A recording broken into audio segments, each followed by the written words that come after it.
accept my humble obeisances. All glory to Srila Prabhupada. Hare Maharaj, Krishna. thank you very Hare much Krishna. for your very, very precious time today. We are extremely grateful from the Bhaktivedanta Research Center side. Uh, and also pranams to Brahmatirth Prabhu. Please accept our humble obeisances. All glory to Yes, Srila Prabhupada. Brahma Tirtha is a great soul. Nanda Leela, you should put your video on. There you are. Another very nice devotee. So I'm sorry, I interrupted you. Go ahead. Maharaj, my name is Balram Leela Das. I am responsible from the administration side of the BRC, Bhaktivedanta Research, and also the awareness and development side, especially within ISKCON. And along with me is Dr. Sumanth Rudra, and he is the academic dean for the BRC. He is the primary person who is leading the entire effort of connecting the world of ISKCON with the world of academia. And you would see the different things that he has been pioneering literally, and working with a lot of different devotees, devotee scholars, and also different leaders within ISKCON, and to make that happen. He is also a global vice president in world's biggest visa granting company. It's called the VFS Global. So he's a global vice president there. And so he has a very big corporate responsibility, big family, and still he's giving his hearts out to make this dream of Srila Prabhupada happen under the guidance of the leaders. Very good. Oh, Balaram, could you just maybe tilt your screen a little bit because we keep losing about half of you. Yeah, that's. Oh, okay, yeah, sure. Is that okay, Maharaj? Yeah, very good. Thank you. So we are extremely grateful. We had calls with Yogeshwar Prabhu last week, and he was extremely happy that we are meeting yourself and Brahmatirtha Prabhu today. In fact, he did insist that we should request you to help us with the granting, understanding how do we do the grants thing. So we'll come to that. But that's what his instruction was, that you should tell us that. We should tell you that. So I think we have divided into two parts, Maharaj. That maybe however you would want to do it. We have an hour and a half. Okay. I thought I would begin by yes, putting things within a historical framework. Yes, Maharaj. So if that's all right, then I'll begin. Yes, Maharaj. As we are completely as per whatever you desire. So my connection, my dedication, you could say, to presenting Krishna consciousness in an academic way or to educated people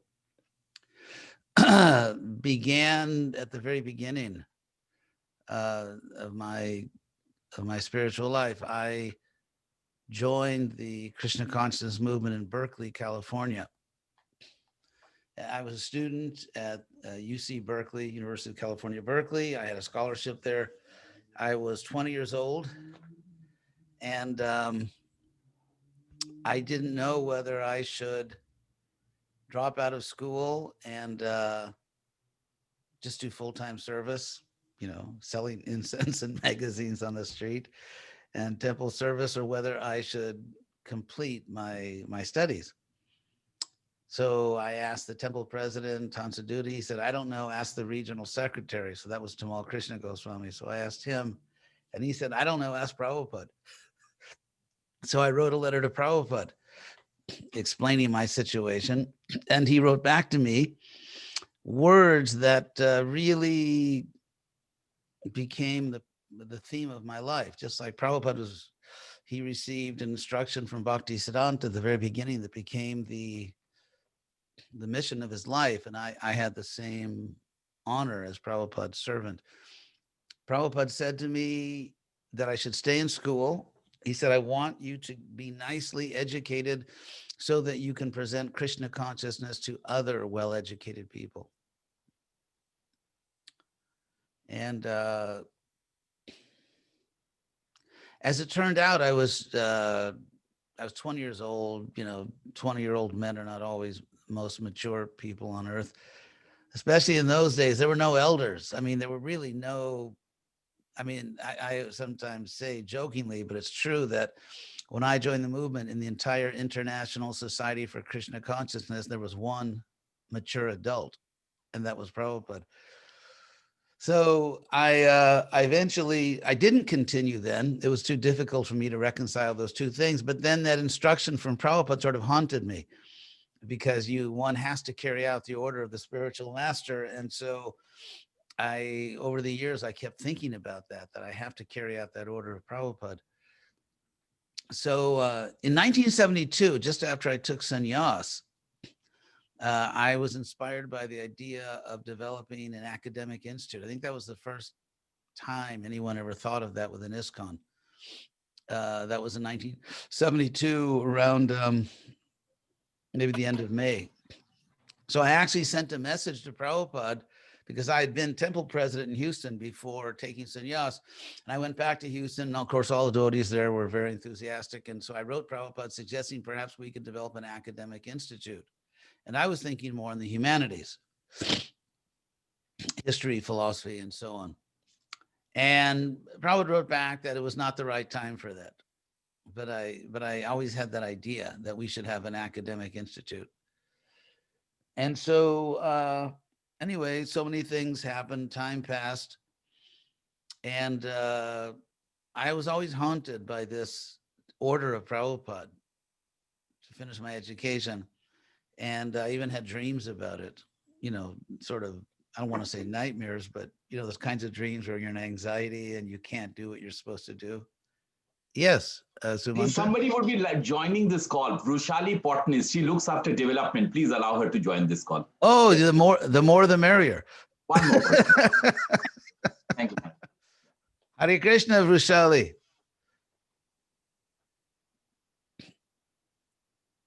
Is she there? She's there now. Yeah, she's on mute. Yeah. Hare Krishna. You're on mute. Oh, yeah. Hare Krishna. Yeah, I'll just quickly introduce about Vaishali. She is completing her PhD in Bhagavatam. She's a chartered accountant by profession. She's doing her PhD in Sanskrit department, and she helps us in curating certain research projects. She works with me. Hare Krishna. Vaishali, are you from South India? Vaishali, unmute yourself. Sorry, I thought I was on unmute. Yeah, namaste. Good evening to all of you. I was just curious. Yes? Yes, go ahead. You asked whether I was from South India. I'm from Karnataka. I could tell. Yeah. Yes, I could tell from your name, because in South India, they pronounce the Sanskrit vowel R as RU, like Krishna, Krushi, and so on. So the name, of course, Vaishali, Sanskrit. So I saw the Vru. I thought she must be from South India. But I've stayed in Mumbai all my life, so Mumbai is home. Hare Krishna. So Please continue, Maharaj. Yeah. Yes. So time passed, and without going into all the details, in 1991, I was in Los Angeles. My family's from I'm from Los Angeles, and so I was offered a nice property to stay, a nice flat in a very good part of, actually, Beverly Hills, a part of Los Angeles that Prabhupada liked very much. He, in the letters from Prabhupada, he stayed in Beverly Hills. He did the Krishna book, first volume in Beverly Hills, and he liked it very much. But anyway, so Krishna ordered me to go back to school finally. I mean, I won't go into all the details, but it was unmistakable. Right. Yeah, I said, that's wonderful. Yeah, it was absolutely unmistakable that Krishna was personally ordering me. Now's the time. This is not a drill. And so, and because I was in Los Angeles, I went to UCLA because that was, it's a top university, and it's not far from where I lived. And so I had to apply to be readmitted after so many years. And UCLA, of course, is extremely competitive. It's almost like an Ivy League school, very competitive admissions. And so I went to a certain department to speak with the dean about admission. And I was waiting in line there with all these younger people. At that time, I was 42, which I thought was very old back then. And I was thinking to myself, does Krishna really want this? Because here I am, you know, so-called big leader, ISKCON guru, sannyasi, GBC, blah, blah, blah, and so on. And so I was thinking, is this really Krishna? So just at the moment I thought that, I looked over at a wall, and there was a big display poster that had this huge picture of Krishna. And Krishna was smiling at me. And so I thought, okay, it is your wish. So I went back to school, and it went very well. And then I had to actually finish my undergraduate, and then I went straight to Harvard. They allowed me to go straight into a doctoral program without the master's program because I had previous experience in Sanskrit. And by Krishna's mercy, I was able to actually get the fastest PhD in the history of my department at Harvard. So the little help from my friends.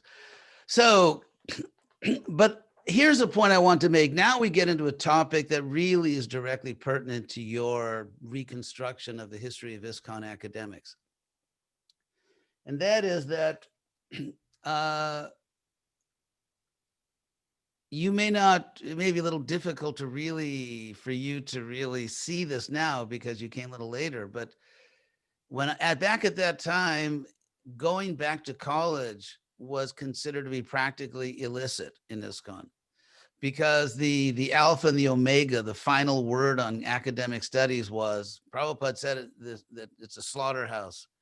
You know, so without, of course, trying to understand a little more in a more sophisticated way what Prabhupada meant by that.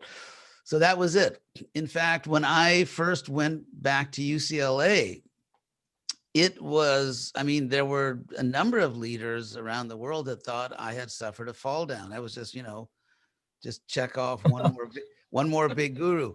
And so I remember I got a letter from a sannyasi who worked with me, he Prabhupada disciple, worked with me in Brazil. And the letter he said was, you know, I'm very sorry to hear about your spiritual difficulties, and please come to Brazil and we'll take care of you and help you to get back on your feet spiritually. And the GBC was so alarmed because I was a, you know, quote unquote big leader. And so the GBC was so alarmed that I'd gone back to school that they formed a special GBC committee to, you know, to save me or to deal with me. And so I went to Mayapur. I went to Mayapur, I think it was 1992 for the GBC meeting, Gaur Purnima time. And there was a knock on my door, and it was this blue ribbon GBC committee, including Tamal Krishna, Hari Kesh, and just all these senior GBC leaders. And they wanted to talk to me and try to sort of figure out, you know, I don't know how to save me or what the hell are you doing? So we sat down and talked, and I made all my arguments about why this is so important. And I remember Tamal Krishna looked around at the other GBCs and said, we have a problem. I can't find anything wrong in his argument. So to make a long story short, the GBC voted that H.D.Goswami should start a college or university in Mayapur because they thought that way, you know, they'll save me. But I said, I'd be happy to do that. But of course, I can't do that until I get a degree first. So, but basically, the real point here is that during those years in the, let's say from 1991 to 1997, when I actually got my doctorate at Harvard, I had to personally go around practically to every senior leader in the movement, the GBCs, the sannyasis, and I had to personally convince them one by one that it was not bad for devotees to be educated in this way, that we needed educated devotees. We needed to have a presence in the academic world. We had to speak for ourselves to learned people and not simply quote this or that professor, that we had to be the professors. And of course, for that, you need libraries and so on. But there was a time for years I had to really persuade and sit down for hours and talk to practically every major leader in the world to legitimize the academic program in ISKCON. So that's something which, of course, is pretty much forgotten, because ISKCON has an amazing capacity to forget its own history. And but I had to legitimize the academic, of course, acting as Krishna's instrument. You know, we're just tiny souls, but legitimize academics in the Hare Krishna movement. And it took years to do that. When I went to Harvard, Garuda, the famous scholar Garuda, was there. And you know, we joke about this. He was completely burned out because he was like the Lone Ranger. He'd been alone in academics for years and years. He'd gotten all these different master's degrees from the best schools. He was trying to fit in, and for years he was struggling to get his dissertation finished for Harvard Divinity School. And he was so burned out that, first of all, his wife had just left him. He was a faithful husband, but she left him. So he was literally living in his car. He had all his things in a car, a big car. And he came to Boston, and he was living in the temple. And so I invited him, you know, come here, you can do your work here at my apartment. I had a Harvard apartment. And he was so burned out, as we say, he was so burned out with academics that at Harvard Sanskrit and Indian Studies Department, every Friday, they would have a little like social hour, you know, little crackers or cheese, you know, soft drinks. And so I was going there to, you know, keep good relations with everyone. And so I said, Garuda, let's go over to the, you know, the social hour there. And he refused. He could not set foot on the Harvard campus. That's how burned out he was. He wouldn't sit. And I had to, so I talked to him because we were old friends. And then I didn't literally physically take his hand, but, you know, I kind of walked him across the campus. And then you know, I tried to encourage him. Of course, he's a brilliant scholar, and then he did finish his doctorate, and he's had a great career. I also personally I convinced Tamal Krishna Goswami to go back and get his degree. He was part of the committee to investigate me. And because I lived in a nice area in Los Angeles, he would travel to China a lot, and he would always fly through Los Angeles. So whenever he came to LA, he would always stay with me. So he stayed with me one time, and I just took, because I knew him very well, and he knew me, of course. So as soon as I saw him at the door, I said, "You've come to investigate me, right?" It was like a follow-up on the GBC investigation that I deviated because I was in college. And he laughed. He said, "Well, that's not the only reason." So to make a long story short, I was really enthusiastic, and I kept talking to him. And by the end of his 2 or 3 day stay, he was going to go back to college. And so I was sort of like the tar baby, if you know that story. So he came to investigate me, and then, but he was also intrigued by it. And I remember he was so intrigued. So second day after he arrived, there was a knock at my door. I opened the door, and it was Tamal Krishna's mother, who lived in Orange County, and she had a shoebox, because you know, back in the old days, like, you know, the mothers, my mother did this also. She would store things in shoeboxes. And so she had a shoebox with all his academic records from high school and when he went to college. So Tamal Krishna and we sat on the floor, and, you know, we went through everything. I told him, you can use this, you can't use that, you'll get credit for this, you won't get credit for that. And so anyway, so at the end, he was convinced to go back to college. But then he told me he couldn't. He kept saying that if you get me into your academic program, because that's what it was. I mean, I sort of, as Krishna's foolish instrument, created the academic program in ISKCON. And so Tamal Krishna said, if you get me, you've got the big fish, because I have so many followers. He said that several times. So when he went back to Dallas, he said, just sent me a little brief email. And he said, the fish just jumped off the boat. Because when he went to back to Dallas, all his lieutenants, his main leaders said, don't go back to college, come to China.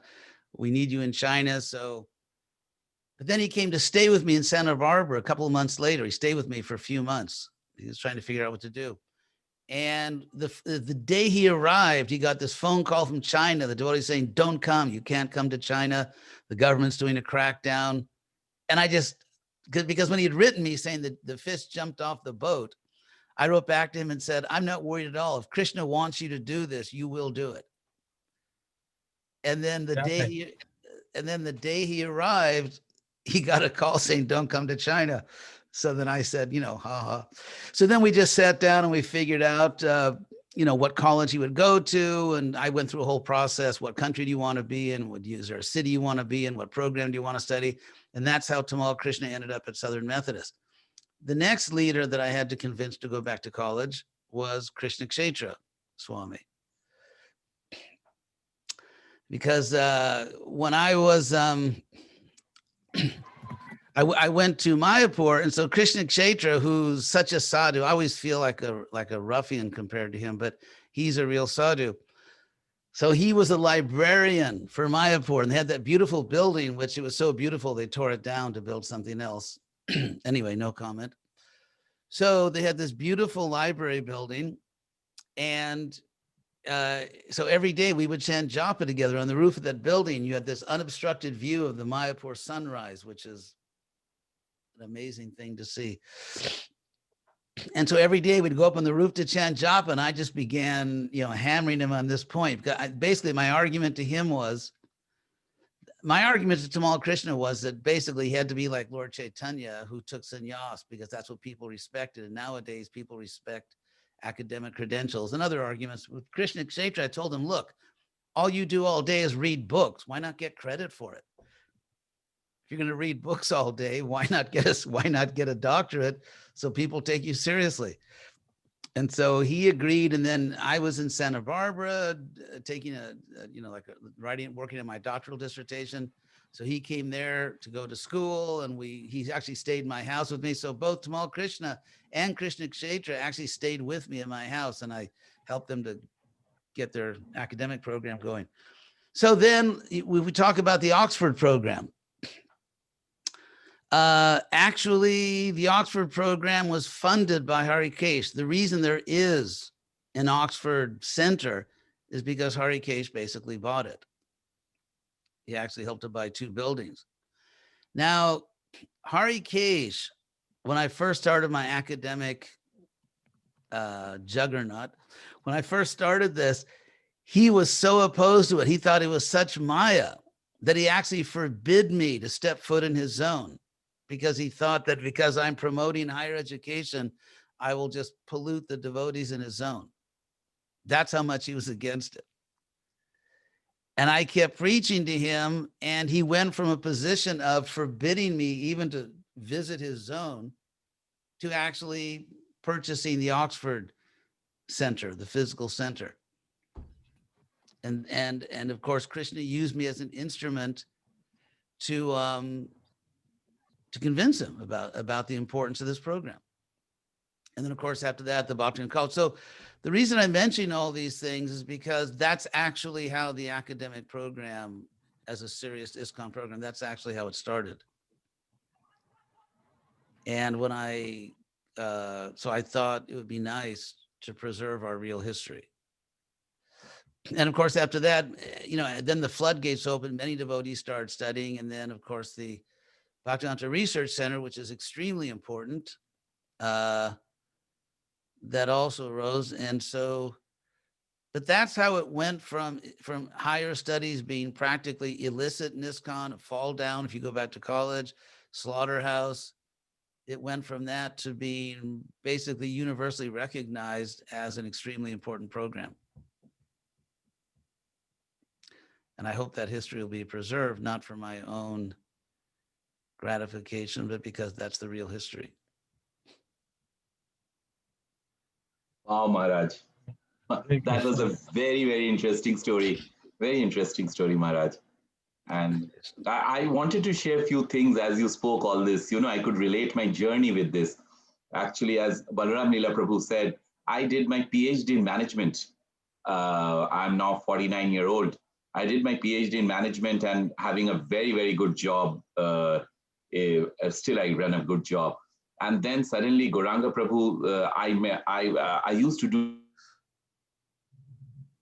go to ISKCON Juhu, and actually I would not reveal who am I. I'm working in a company. So my service was to roll the carpet and roll it back, because that was a good service for a beginner. So I was fine with that, but I wanted to do preaching. So anyway, it didn't happen because So I went to Santo Domingo. I travel a lot to America on my work. So in one of the trips, I met in Santo Domingo, Veerabahu Maharaj. You must be knowing Veerabahu Maharaj. So he said that you should meet Gauranga Prabhu in India, in Mumbai. So we stayed in Mumbai. We never knew each other. Then Gauranga Prabhu, after a Bhagavatam class, met Veerabahu Maharaj, and then they connected to me. And then my journey for academics started about 4 years back, at the age of 45. I started and then I told Gauranga Prabhu, said that you should do another PhD. I told I have a good PhD from management from a very good institute. Why do I need to do another PhD? So then he said, then I said, okay, I will do. And guess who is my guide for that? Garuda Prabhu. Garuda. Graham Schweig. Yes. So what happened? I decided to do a PhD in Sanskrit and Indian culture. And I was so lucky that I gave an admission to a South Indian college called Kanchipuram University in Department of Sanskrit and Indian Culture. And I got admitted, and I requested if I can have Garuda Prabhu as an external guide. And that time I was doing a project on Bhakti movement in Chaitanya based more on Sanskrit texts. But I realized my Sanskrit was not very good. Then I moved ahead, and I decided to do a second project, a PhD, which I could do more. And it is on Haridas Das Gaudiya Vaishnava Abhidan.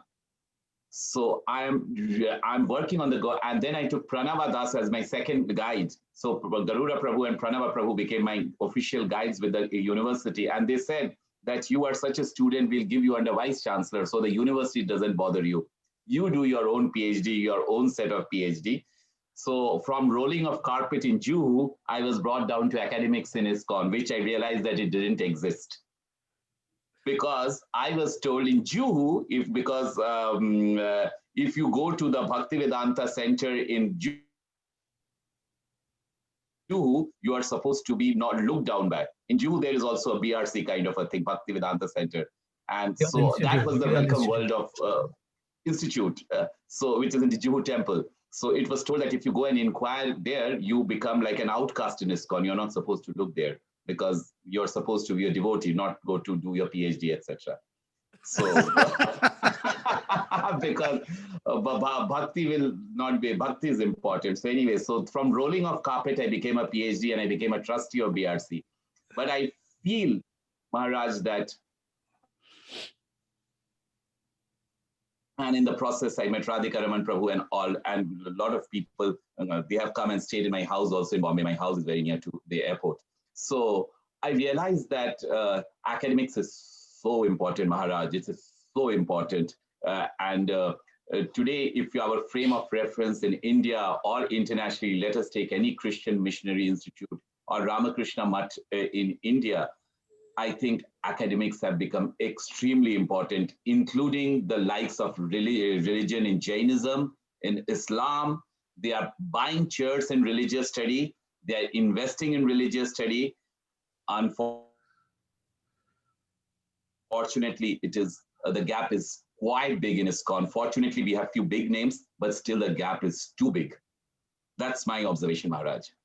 Yeah, that's a very good observation. I think that if you, as they say, just follow the money trail, then what we see is if you ask one simple question annually, let's say maybe for the last 10 years, 15 years, how much money has ISKCON spent to build temples for elaborate rituals, and how much has ISKCON spent for schools at all levels? I think that kind of tells you everything. I think you can actually quantify the problem. Yes. And here's a story from Prabhupada. In 1974 in Mayapur, Prabhupada called me to his room and asked me to be GBC for Latin America. And the next day I was in his room and he said to me, because he'd often confide in me, somehow he thought I was intelligent. I don't know why, because I always felt like a fool in his presence. But my mother went to see him, actually. The first thing he told her was, your son is very intelligent. Anyway, so I was sitting with Prabhupada the day after he made me GBC. And he said, for the more advanced devotees, he said, books, knowledge, teaching, writing books, discerning books. He said, let the others build temples and worship the deities. And this is something that Prabhupada told me. So as we know, I mean, we all love the deities. The deity is Krishna, it's God. At the same time, Prabhupada said the purpose of our centers is to spread knowledge. And unfortunately, there's a very strong trend. It's more than a trend, it's sort of a reality on the ground that I would almost, I don't know if I can say most temples, but I'm tempted to say most temples are puja centric. And, you know, the main activity in the temple is puja, and funds are raised and other temples are built and so on. And Prabhupada, of course, said that the main purpose of the temples, I don't mean to say that, you know, everyone is bad, no one is good. Obviously, there are thousands and thousands of wonderful devotees in ISKCON. But there is a danger. We are supposed to be the Brahmins, and Krishna himself says in the Bhagavad Gita, Shreyan, this is 433. Everyone quotes 434, Tadvidhi Pranipate, learn the truth by approaching a guru and so on. But the verse before that, Krishna says, Shreyan Dravim Mayad Yagyat, better than the offering of material paraphernalia, the offering of material paraphernalia, like in archery. Krishna says, Shreyan, better is Jnana Yagya Parantapa, serving through knowledge, the transmission of knowledge. And so similarly, Krishna says 4 kinds of people approach me, but the best is the one who is fixed in knowledge. And so ISKCON is not, I would say, not famous in the world as a philosophical institute. It's famous for having big, beautiful temples and elaborate ceremonies. And I know in America now, if you go to many of the temples on the holy days, say Janmashtami, Gaur Purnima, there'll always be an Abhishek. There will always be a big, you know, Agnihotra. There will always be these things. There will not be special educational programs like, okay, for the next few hours, we're going to invite learned speakers. We're going to invite the public. We're going to invite, you know, really go deeply, try to educate the public. That's not the Hare Krishna movement in most big temples. You know, interestingly, one historical note here, that I don't know if you're aware of what's called the Carolingian Renaissance. When the Roman Empire fell and Europe really entered the Dark Ages. I mean, it really was like a Monty Python movie. I mean, they really entered the Dark Ages. And then around the year, I think 800, Charlemagne, as he's called, or Charles the Great, became the Holy Roman Emperor. He was able to reunite a lot of Europe. And he realized that he had to revive education. And so he went to the abbeys. The abbeys were ashrams. Those were the ashrams where the, you know, the priests lived, or religious students, or exactly like our temple ashrams. And he asked them to start giving classes to the public, for the public. And those little abbey schools developed into the European universities. Some of the more successful of those schools was, for example, Oxford, Cambridge, the Sorbonne, the University of Paris. They actually originally were these attempts to educate the public by having the, I guess what we would call brahmacharis or sannyasis, educate the public. And so, for example, in the, I think, you know, the Bhaktivedanta Research Center is extremely important. What you're doing is very, very important. It's almost like our last chance to preserve a lot of this. And so, but the larger issue of which the BRC, you know, is an important part, but the larger issue is, can we really, I would say at this point, try to revive or establish ISKCON as a spiritual science, not as another ritualistic sectarian religion. You know, one cliche in America, for example, we sometimes say jokingly, is that ISKCON is becoming the religion that we left to join ISKCON. in the sense of sort of ritual centric and not really based on presenting knowledge to educated people in many places, not even. And so, so that's the larger issue, because Prabhupada, one last point in my harangue here, my tirade, is that if you look at Prabhupada's pranam mantra, it's very simple. It's a shloka, 4 lines of approximately 8 syllables. And the first line is Namaste Saraswati Devi. So in the first line, Prabhupada wrote that he identifies himself. I am a disciple of Bhaktivedanta. And the next line, Gauravani Pracharine, he establishes what his duty is in life, what his mission is in life, to preach the message of Lord Chaitanya. So those are the first 2 lines. The second half of the pranam mantra that Prabhupada wrote distinguishes him from his godbrothers, distinguishes him, and it explains, not because there were many disciples of Bhaktisiddhanta, and as Prabhupada said, in their own way, many disciples who are still, or who were at the time he wrote that, still trying to preach in some way or another. So who is Prabhupada specifically? He is Nirvishesha Shunyavadi Paschatya Deshatarine.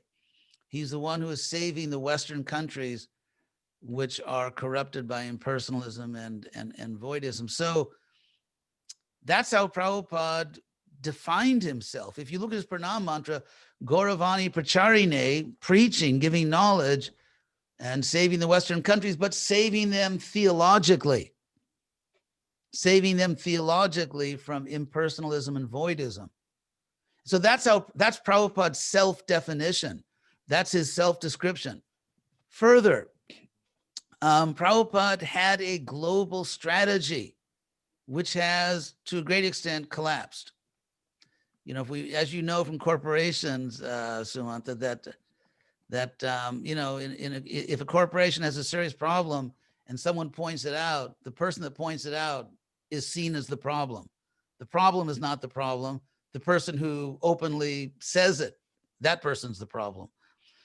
And so, Prabhupada had 2 strategies. One was, as a loving spiritual father, just to encourage all his children, like whether you went to preach in Africa or Europe or America or India, your project's very important. And Prabhupada very lovingly would encourage you. Yes, what you're doing is so nice. So that was just the loving father encouraging everyone. But Prabhupada had a more specific strategy, which he shared with me over and over and over again in our conversations. And it's not a secret. It's not like, this is not some kind of Gnostic secret knowledge. Prabhupada's specific strategy was that if the Western world accepts Krishna consciousness, the world will take it. That strategy has collapsed. In the Western world, there are many excellent devotees, many very sincere devotees working very hard, maintaining programs, but ISKCON is essentially irrelevant in the Western world. It is irrelevant. It is forgotten. A disciple of mine, this is years ago, and it's only gotten worse, not better. A disciple of mine who was preaching at Florida State University in Tallahassee, Florida, was speaking in a world religions class. And so to sort of warm up the class, he said to them, okay, so how many of you have heard of the Hare Krishna movement? No one raised their hand. It used to be, when Prabhupada was here, that if there was some public issue, controversial issue that somehow involved religion, the media would contact, they'd ask a Catholic priest, they'd ask a rabbi, maybe a Protestant minister, and they would call us. It was, okay, what do you say? But no one calls anymore. Our phone, we're like a girl that had unsuccessful, cosmetic surgery, and no one calls her anymore for a date. So no one calls us. So basically, essentially, we are irrelevant. ISKCON does some, interfaith things. But the little problem with interfaith dialogue, which no one ever talks about, is that when you go to an interfaith meeting, all the, the rabbi, the priest, the minister, the devotee, none of them have really any influence in their own religions. When the Catholic interfaith priest goes back to the church, no one cares. Like how many devotees are seriously concerned to know what this or that devotee did at an interfaith conference? It's nice PR, it's a photo, you get your picture taken with leaders of other religions. It makes, it looks good. We're not fanatic. But in terms of attitudes within ISKCON, no one cares. And no one cares in any of the religions. So I have dedicated my life, and I think academics is an important part of it, in terms of being the last active preacher in ISKCON who was trained by Prabhupada as a Western GBC. As far as I know, I'm the last one. What I think we need to do is and the BRC, of course, is a very valuable part of that. We need to use all the resources we have in terms of knowledge. Buddhir jasya balang tasya. One who has buddhi has power. And that's, of course, Sanskrit. And Prabhupada, I don't know if you know the story about what Prabhupada called Giriraj in the middle of the night, just before Prabhupada left this world. Giriraj has told me the story many times. And in the middle of the night, of course, in Vrindavan, Prabhupada sent his servant to get Giriraj. Giriraj ran to Prabhupada's room thinking, what could it be? And he sat there, and it was a dark room. Just one candle was lit near Prabhupada. Finally, Prabhupada called him. He went up to Prabhupada, and Prabhupada's body was so weak at that point that Giriraj Swami had to put his ear next to Prabhupada's lips. And Prabhupada asked him a question. That's why Prabhupada had called him. When I am gone, will this movement go on? And so the way Giriraj explains it, Giriraj gave sort of like the standard company answer. Like you train people for a company. Okay, if they say this, you say that. So Giriraj said, yes, Prabhupada, if we chant Hare Krishna and follow the principles. And so it's kind of like this, what I call bhakti mimamsa. This idea that if we just do certain external things, then everything else happens automatically. And Prabhupada indicated no. He said there must be intelligence and organization. So I think, the BRC, which is very important, many intelligent devotees preserving and disseminating very valuable resources. We need to, there is a serious danger of Prabhupada's global mission failing. Prabhupada himself said this, that even if ISKCON doesn't go on, something else will happen. So, because it's not happening. ISKCON tends to be all rah, rah, rah. And, articles about you get, picture taken with some leader and we open this down. That's all good. There are many wonderful devotees in the Hare Krishna movement. But no one takes the hard look. No one looks as an objective historian of religion, as a social scientist, stand back. And what you see is, no, it's not really happening. Many excellent devotees, even in the West, some really great projects. I just spoke to Kalakante yesterday, who has a great program in Gainesville. New York has a great program, the Bhakti Center, although it's mostly confined to the little, Planet Yoga and Planet Ayurveda and all that stuff. But it's still a lot of really good devotees. And so that whole spirit that Prabhupada created is, at least in the Western world, I can frankly say it doesn't feel like that. It doesn't, for example, so to really spread things, they have a very successful project in New York. It's a great project. And I've asked many of them, okay, so you must have a plan to spread this all over the country. No, they actually don't. So anyway, sorry, I'm on my soapbox, as I spend a lot of time on my soapbox. But that's the basic point, is that I see the BRC as a very valuable part of an effort that has to be made to rescue Prabhupada's global strategy. Because in the Western world, basically it's, I'd say over 90%, it's the International Society for the Hindu Diaspora.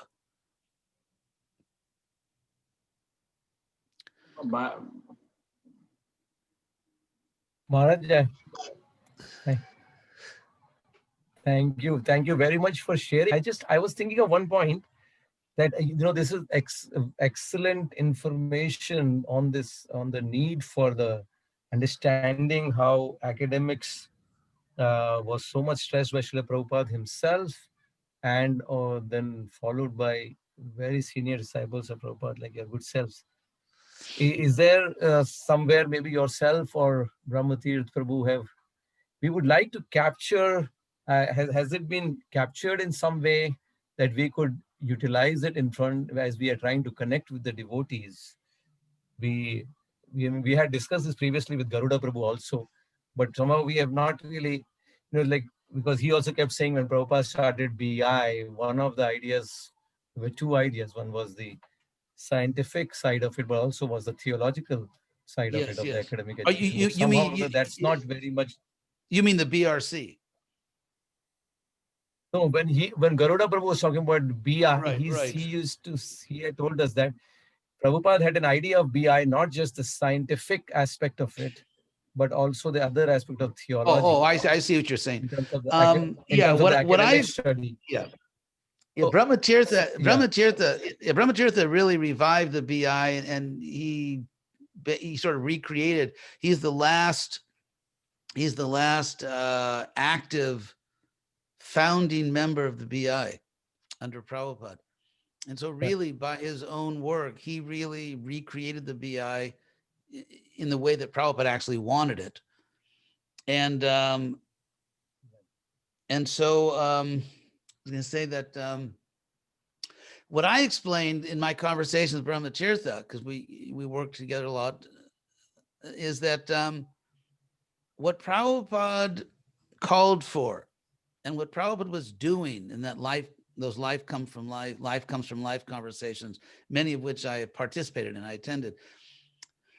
What Prabhupada was talking about is actually philosophy of science. Prabhupada was actually calling for, he may not have made that distinction because many people aren't aware of it, but Prabhupada was actually calling for a philosophy of science institute.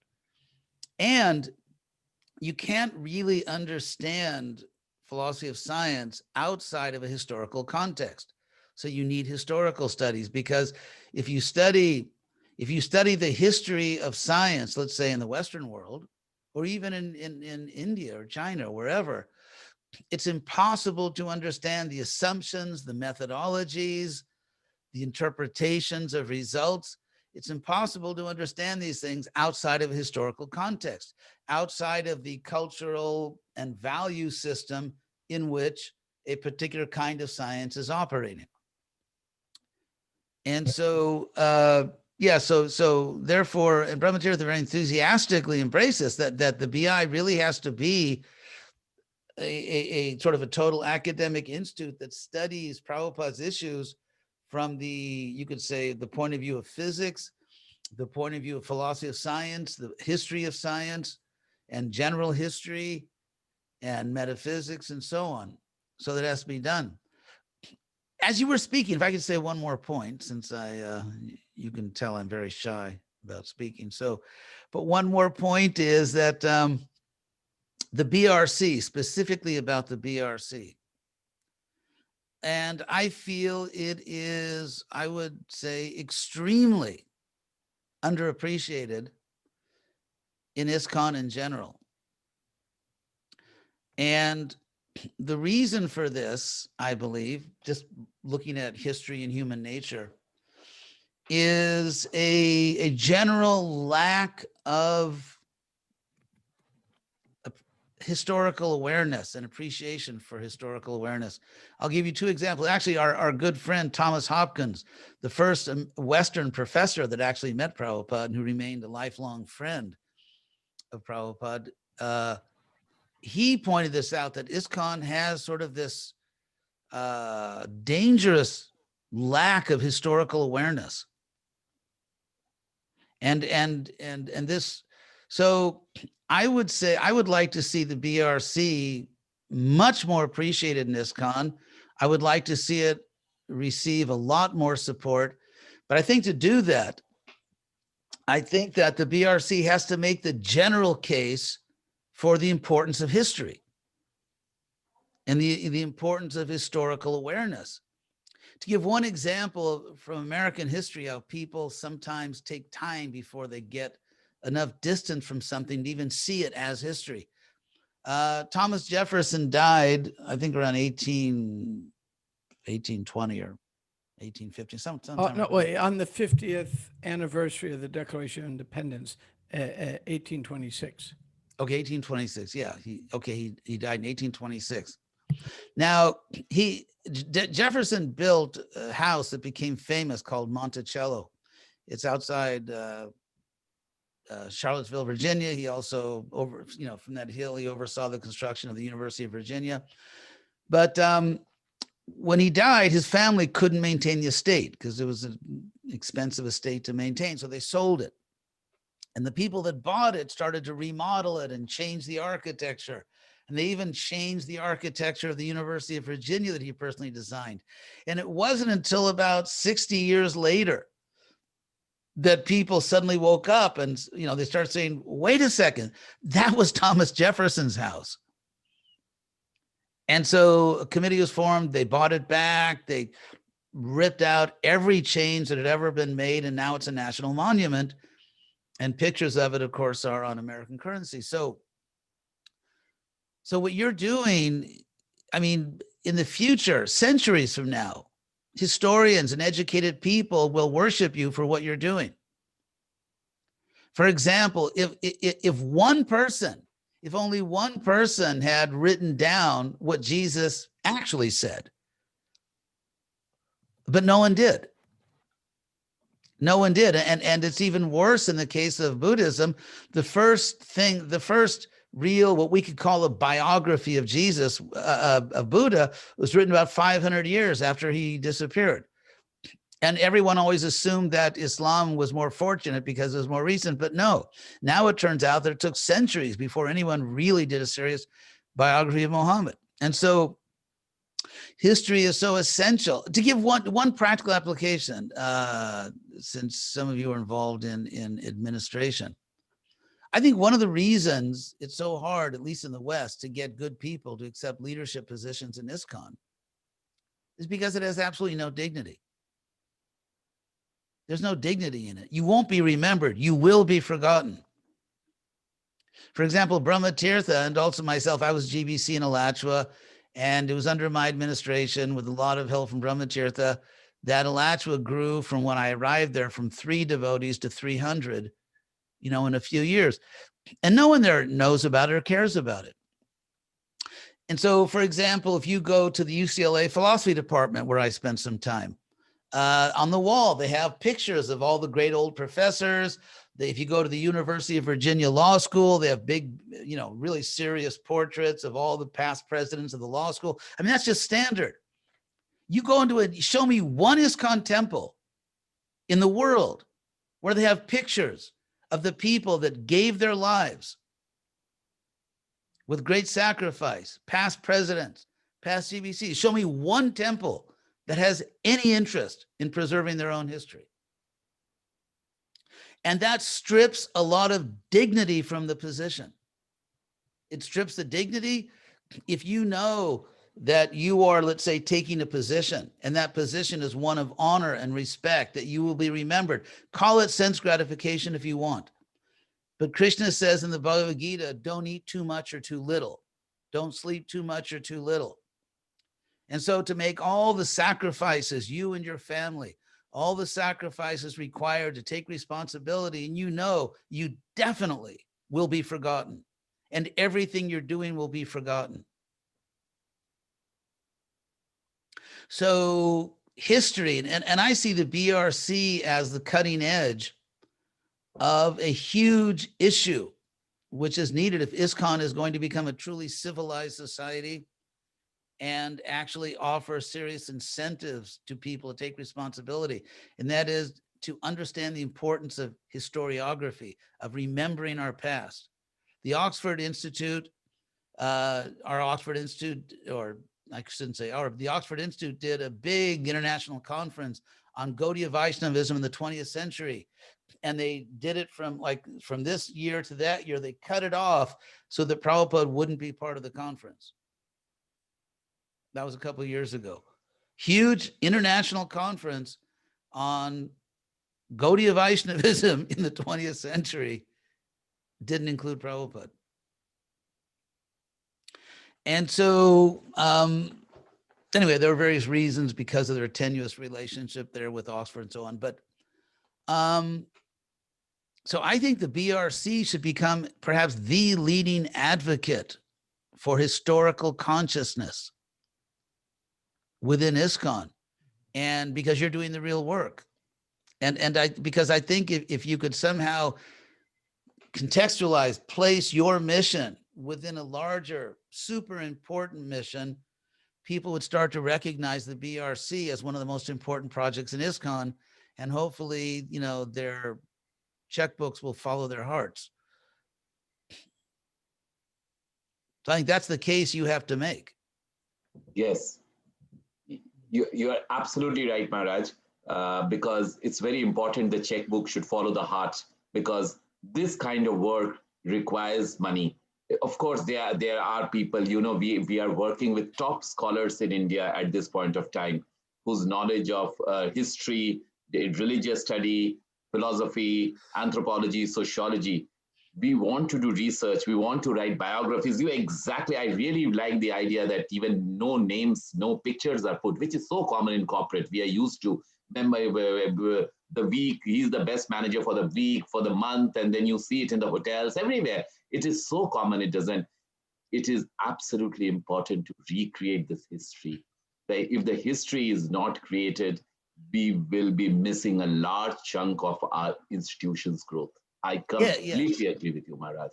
Yeah, and people are not inclined to make sacrifices because there's no dignity attached to the office. Yes. If you know that, let's say you and your family have to make, let's say, reasonable sacrifices, but that you know that the Vaishnavas will remember you and offer you their blessings for centuries. The Vaishnavas will remember you, and it's a huge incentive. And Maharaj, that is the reason maybe Bhaktisiddhanta Saraswati said that the most important work is the Manjusha encyclopedia. He wanted to remember the Vaishnavas.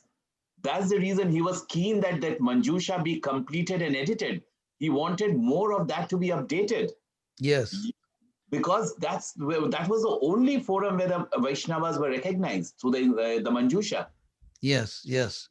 And if I could suggest something to you as a scholar in that regard to the Manjusha, that what I would really like to see is how should I put it?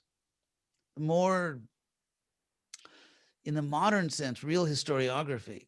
Because I had an experience. It was several years ago, but it was on the calendar, the appearance day of one of our acharyas after Lord Chaitanya. And so I wanted to speak about it at a little program we were doing. So I looked up online, and all the information I could find, it was so generic. You could put any name of any acharya, it'd be the same story. That this little child, his parents noticed, how much Krishna consciousness he had, and then some great saintly person came and wanted to take him away from his family, and then it's just they're all the same. And after reading all the biographies I could find, I felt I don't know anything about this acharya. It's just sort of like the boilerplate hagiography. And so what I would like to see is, for example, let's say we're even talking about Lord Chaitanya. I mean, it'd be fascinating to really look deeply at the historical context and why Lord Chaitanya spoke on certain topics, didn't speak on other topics, and he defeated Sarvabhauma. But what was the real status of Navanyaya? You know, the new logic school that Sarvabhauma was a leader of. And every region Lord Chaitanya went to, what was the political, military situation? How were Hindu-Muslim relations? Why did Lord Chaitanya do and say certain things? And so you know, that kind of history. So yeah, there's just so much to be done. Yes, Maharaj, you are absolutely right. Reconstructing the tradition, it is so important to reconstruct the tradition. And we have been told that Calcutta University houses one of the best manuscripts in our tradition, an Asiatic school of in Kolkata. We are trying to get those manuscripts, Maharaj. We want to do exactly, Maharaj, what you have said. That's our vision, that preserve them and out of that preservation, reconstruct it, because we want to study those in a very scholarly way and in the right way, as it is. Yes, yes. Yeah, if you look back, if you look at the history of historiography, you know, the writing of history, it's interesting because let's say if you go back to Greco-Roman times, history was not seen, in a sense, primarily as just a way of preserving the past.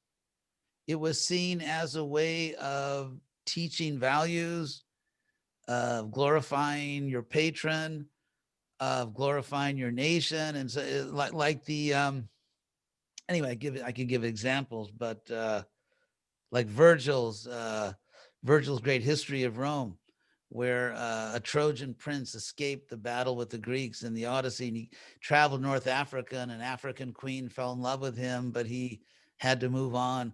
So then he came up to Italy and he founded the city of Rome. So is that real history? No. Why did he write it? He wrote it as history because he was a good friend of the first great Roman emperor, Augustus Caesar.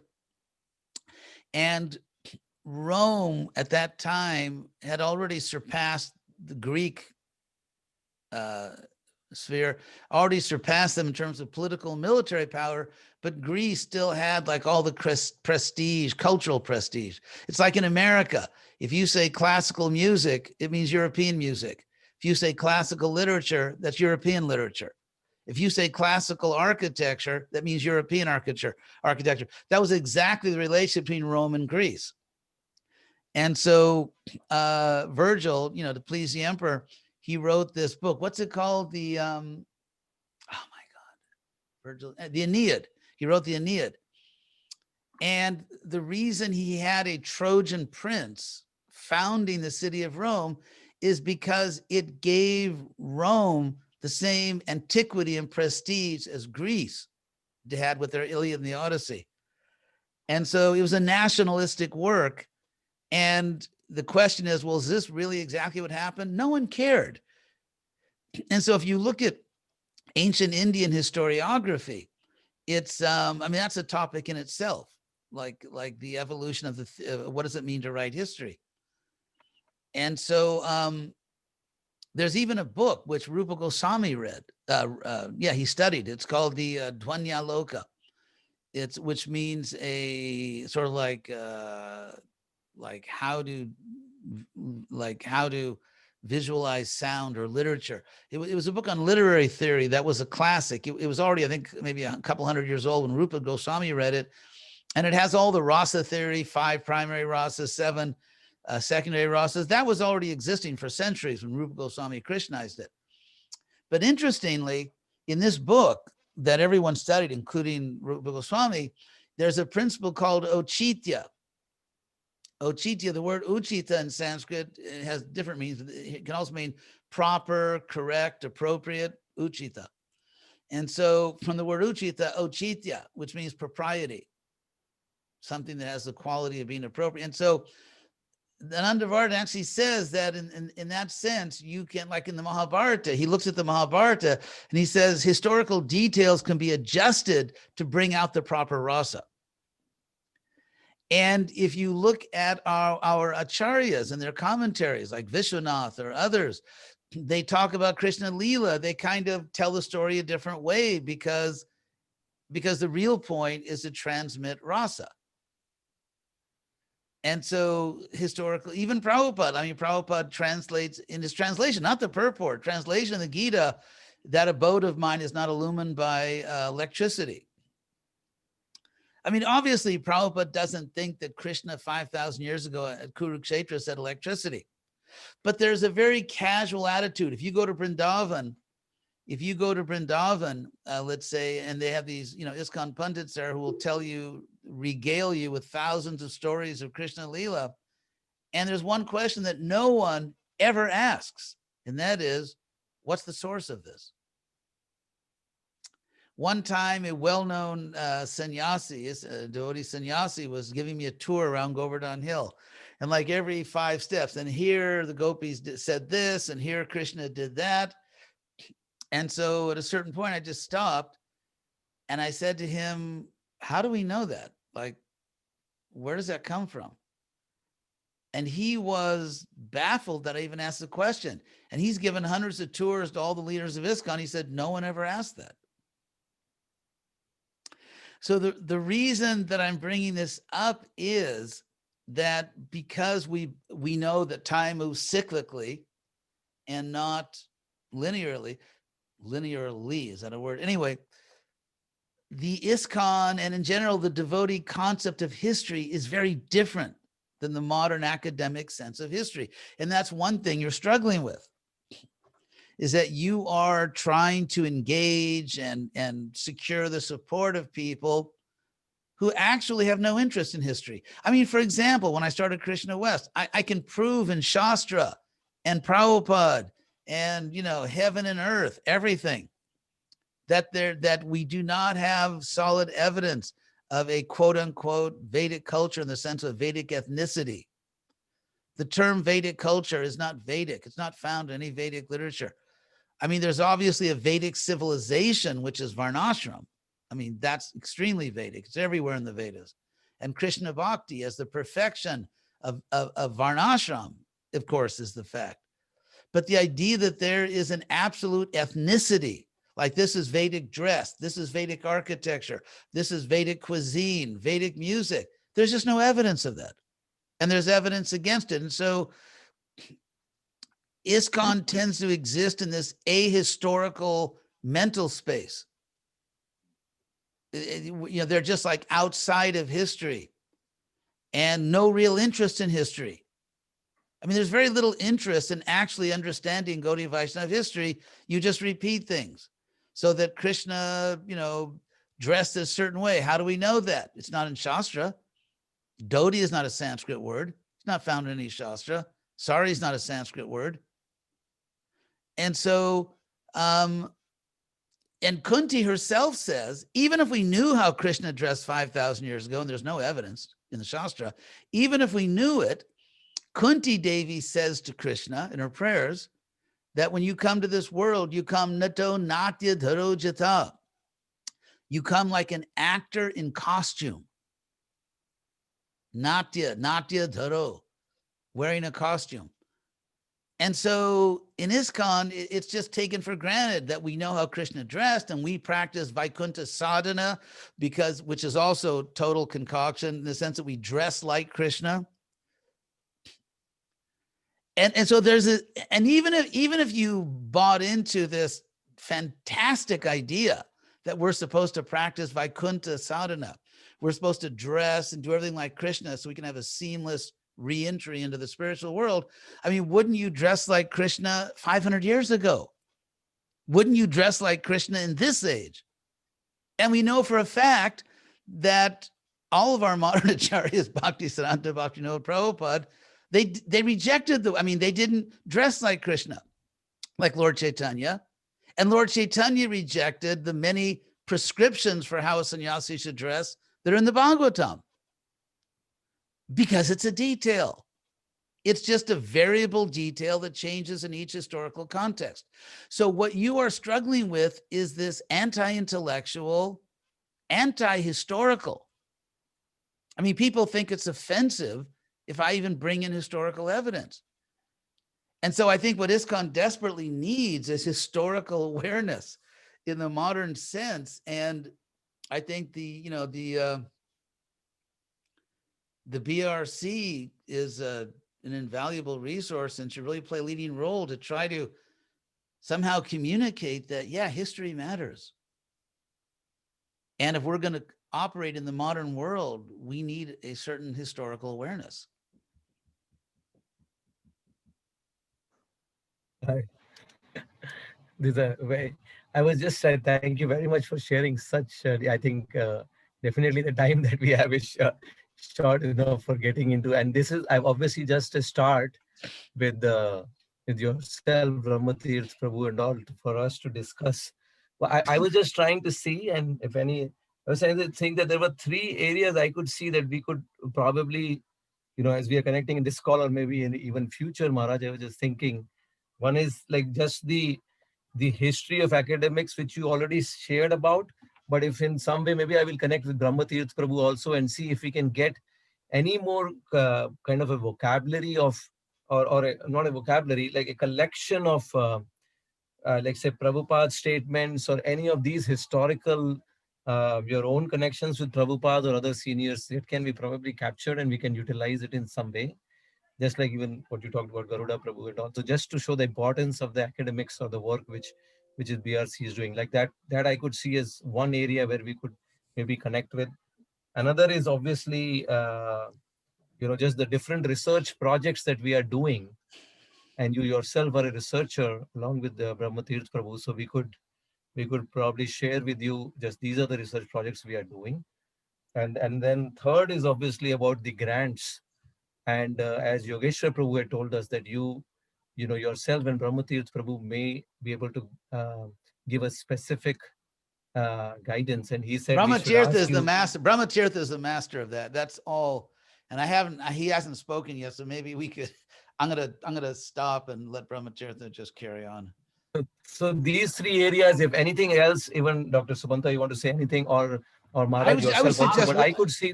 Yeah, I could see these 3 areas. One more area.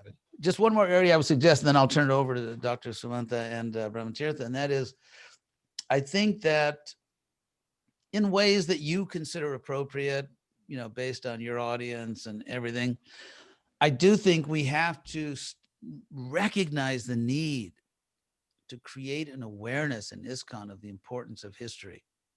Yes. Yeah, okay. Yeah, that's what you were saying. Okay. Yes, Maharaj. So, yes. Yeah. Yes. And just linked to this that, would probably relate to the academic part also, just to academics and history. But importance of academics, importance of history. Yeah. But Ramlila Prabhu, I would add here that we can also work on manuscripts, Maharaj, which is very, very important to construct the tradition. Absolutely. Absolutely. Because, see, my whole point was, if more and more devotees understand how important history is, then obviously manuscripts are the life and soul of historical reconstruction. Yes. Let me share a few things with you. I put on the screen in the chat some information that would help.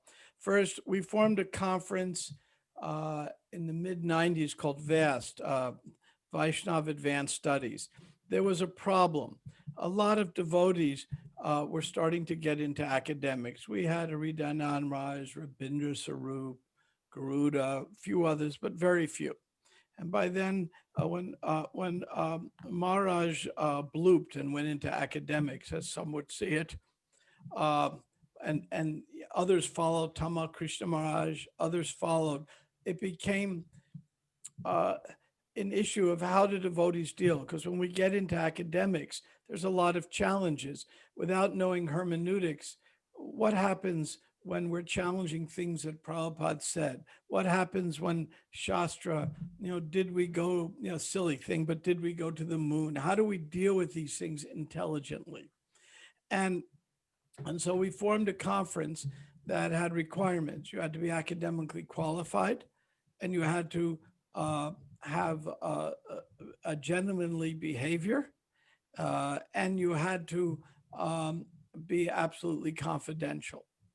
So people could just speak their mind. So I sent you the membership form. We have well over 100 devotees in there. It's a way for you to communicate. If you want to join, you just fill out the form, and myself and Arya are the co-moderators. We let you in right away. But everybody has to join by application. One reason is we want people to read the rules before they join. The second thing is we revived the BI. We did a conference last year. That was in January of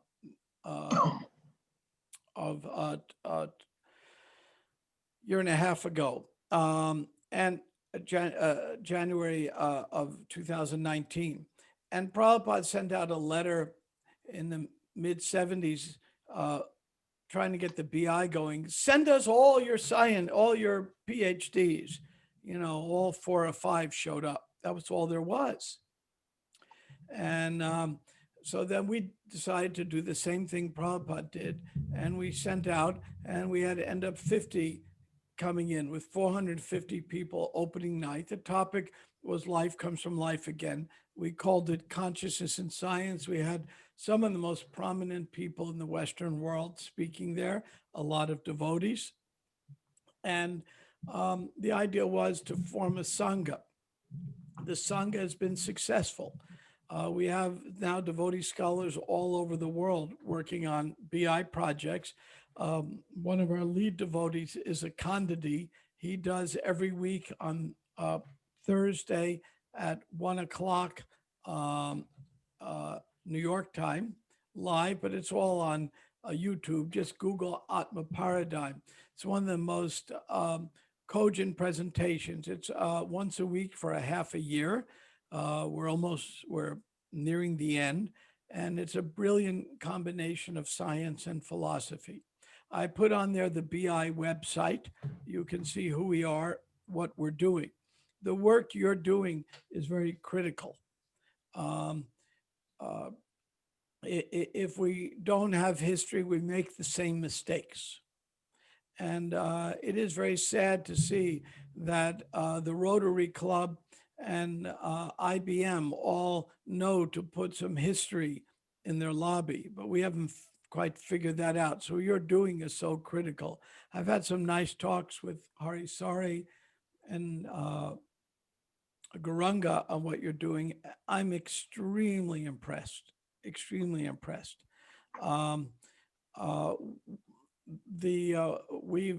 sent a picture which you can open up. We have a new Bhaktivedanta Institute headquarters house in Gainesville. I can even, I'll put it on screen share so you can you can see it. This is very significant for a few reasons, but I sent you a link, but I'll screen share it. This used to be the president's house for the University of Florida. It's a mile and a half from the campus in a very intellectual neighborhood. It's quite spectacular, and we own it free and clear. Maharaj, Ridan Maharaj was able to arrange that for us. In it, we're beginning the day we open. We're still doing some remodeling and updates. We will have a 3,000 book library, including original Bhaktivedanta editions, which of course you have, as well as 3 professors retiring from the University of Florida didn't know what to do with their libraries. This is their legacy, their whole life. And they said, and they trust us. And they said, well, if you'll have a library, that's where we want it. So we already have 3,000 books, and more professors are hearing about it and want to donate to us. So we're going to have a significant library. One devotee is a professional librarian, and he's volunteered to give us a Library of Congress catalog. We would love to link it with your library, so all of our books are the equivalent of your books. Now, because your library... Could I just interject one thing, and then I'll turn it back? I mean, I'm not going to... And that is what Brahmatirtha just said. I think that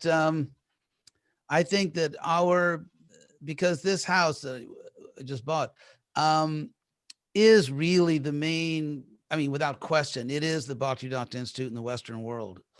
And I would be very happy to strongly promote your program there, because many scholars will be coming there. We could have a whole exhibition. I mean, we could have, somewhere on the wall, or even a little glass covered, display table. I would be very happy to prominently promote your program and, invite people to get in touch with you, invite people even to donate to you. So we could do that. And that way you'd have a very strong ally in the Western world at one of the best universities in the country. Absolutely. And Wow. In fact, just one last thing. I think that, once this pandemic is over, you all, whoever, you can come, whoever you want, you come, and we'd be happy to advertise a program where you make a presentation of what you're doing. And we could probably arrange for you. I think once the pandemic's over, that you could come and you could bring slides or just whatever you want to bring. And you could actually go around America. We have lots of friends, and you could promote your program, all over the country. And I certainly would want to help you with that. We're going to have two historical features in the house. One, the history of the BI, beginning, of course, with Sri Damodar Maharaj. Here's another picture of interest. This is called the Changing Body exhibit. I'm there in the middle. Nice tie. And of course, Sri Damodar Maharaj, Madhava Gyana, and Sariputta. Sadly, I'm the only one that's still alive in an ISKCON. But anyway, these things, time has its impacts. I used to have hair then too. So we will have an historical display in there featuring the history of the Institute, something about Sri Damodar Maharaj. It needs to be, this is a permanent building, obviously, so we need to memorialize it. We will have something about Sariputta and the late Yamaraj, who dedicated himself to keeping our books in print. We will also even have historical display about the history of the house. It's a very famous house in Gainesville.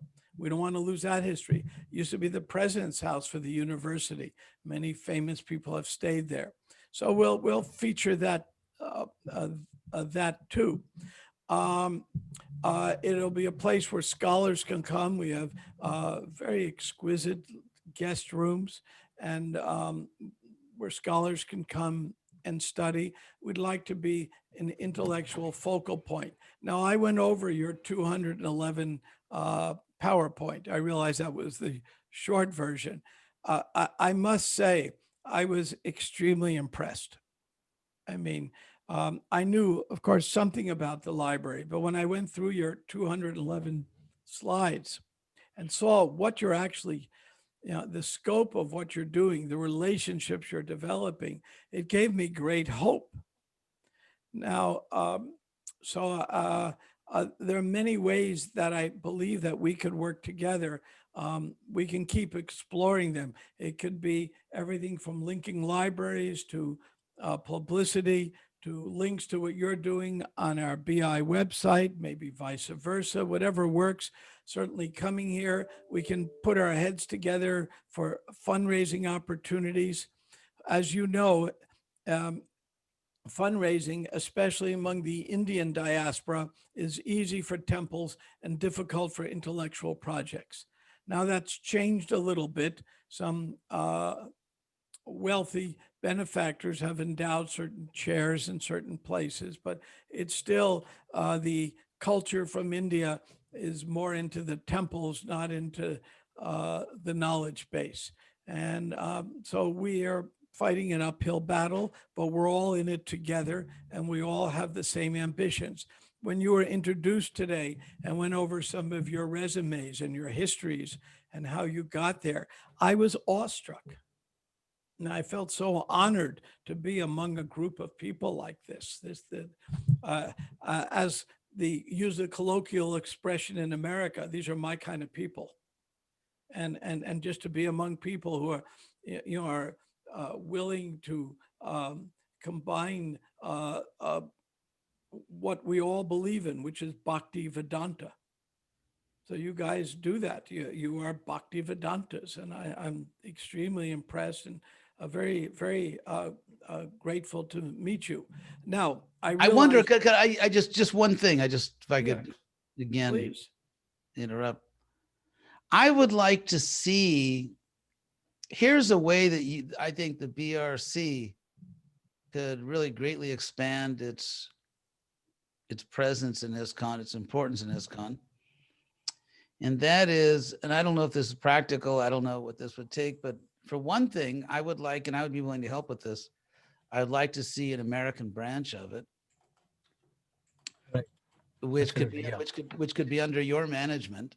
I mean, God knows, our age, we don't want to manage anything. So if we could have an American branch of the BRC that specializes in preserving and reconstructing the history of ISKCON in the first country which it existed, in terms of artifacts, original publications, and the BRC, could actually be an international thing. You could manage it all, or you could appoint people you want. It would be your project, but we could preserve the history of ISKCON in the United States, where Prabhupada started. And we could also help with the ISKCON archives. I know those folks very well, and I'm sure you know them, but if you needed somebody to help and deepen relations, I'm in a position to do that. Definitely that will be required. I think that will be a great help, because the kind of reach out and networking you have obviously will be of great help.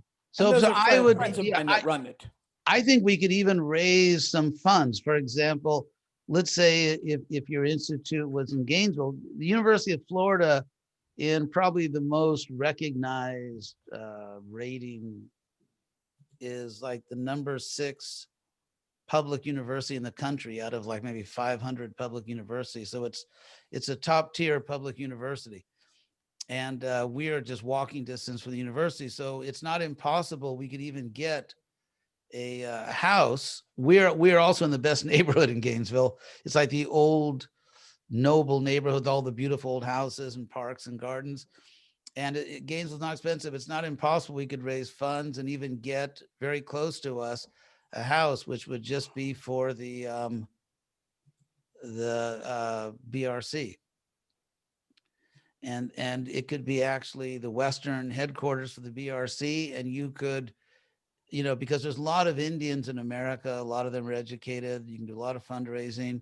We could give some seed money, and you could even reconstruct not only the history of, say, the previous acharyas, but even reconstruct the history of ISKCON, because no one's doing that. There is no project in the world which is focused on reconstructing the history of ISKCON. So if the BRC becomes international, if it has a North American headquarters which focuses on reconstructing ISKCON history, I think we could help you with that. Let me give you 2 resources. One, it's possible that Arya down the road could join us. She did her PhD on the oral history of ISKCON after Prabhupada left, and extensive studies. If we start a little, I think that would be great to have in our neighborhood. Yeah. And in the meantime, we could even give you a room. I mean, if in our house, like if you want to, and then of course you would we'd help you and advise you if you wanted it, but you would manage it. And I think, once it becomes medically feasible, you come to North America, there's literally millions of Indians in North America. Many of them are educated. And if you could find people that want to help with this and, even put together a staff, and so that's what I'm pushing for, to make a North American branch of your institute, which you would manage. Yeah, and I'll give you an example of another resource. We have Stita D. Mooney, who's very intimately involved in our BI. His PhD is in the history of science. One of his recent projects, I'll give you an example, I'm sure it's of interest to you, is one of the most popular books in ISKCON. It has been withdrawn by the BBT. It's the book Life Comes from Life. Why is it withdrawn? Because it's not what Prabhupada said. Somehow or other, the original recordings were translated into German produce as a German edition. The devotee in charge had his own twist. And there's one time we found 5 exact words that were really Prabhupada's words. This is not the controversy of editing Prabhupada's books. This is a controversy of somebody just changing it for their own probably sincere but miscalculated reasons. And then the English edition, which you have in India, was translated from German back into English, though the whole original was done in English. So this is a kind of scholarship that we're doing. Yeah. So anyway, manuscripts. Yeah. So I would encourage you to do that. I think the BRC is so important. It could be international, and you could reconstruct ISKCON's history. And I think then you'll really start to get a lot more attention. Yeah. Because Maharaj, I really like this idea of reconstructing of ISKCON history, because one of the projects which I'm personally overseeing is the Abhidan project, which is also my PhD topic, where we are constructing the Charitavali section. So what we thought that Haridas Dasji did Charitavali till 1940 and 1950. That's when he left his body. So we should do the construction of the history of ISKCON from our Charitavali perspective.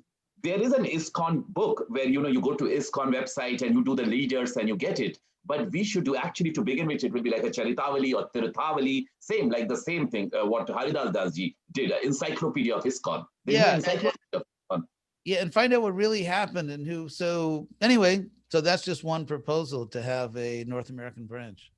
Yes, and reconstruct the ISKCON history.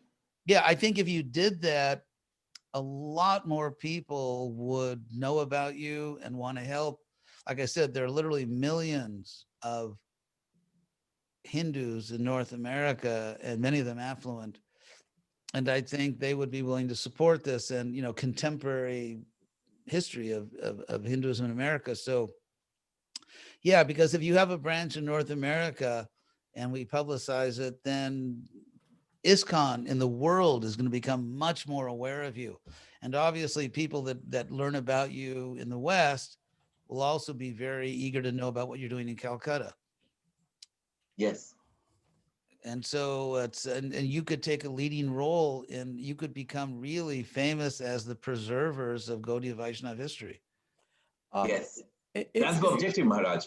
If you look in the chat, there's an organization, the Hindu American Foundation, and the director of it, I know very well. Her grandfather, Prabhupada, used to stay at her grandfather's house. Extremely ISKCON friendly people. I know them very well. That's another group that you can look at the website, but I could introduce you to, who could certainly provide contacts and maybe publicity. There's a lot we can do together.